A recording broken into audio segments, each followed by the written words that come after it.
এখন ধানগুলো ছাড়িয়ে নিচ্ছি। তো হ্যালো বন্ধুরা, কেমন আছেন সবাই? চলে এলাম 72 ঘন্টা পর। এখন দেখব ধানগুলো কেমন কোলা এসেছে বা শেকড় এসেছে। কোলা পাতাটা এখন সরিয়ে দিচ্ছি। কত সুন্দর ধানে কোলা এসেছে। ধানগুলো এখান থেকে তুলে নেব। ধানগুলো তুলতে আমিও একটু সাহায্য করলাম, যাতে ধানগুলো তাড়াতাড়ি তুলে নেওয়া যায়।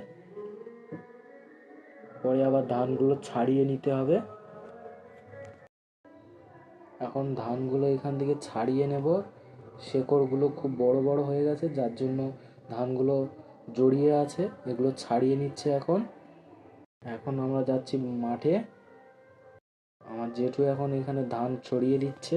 পর্যন্ত ভিডিওটি শেষ করলাম। পরের ভিডিওতে দেখা হচ্ছে আবার।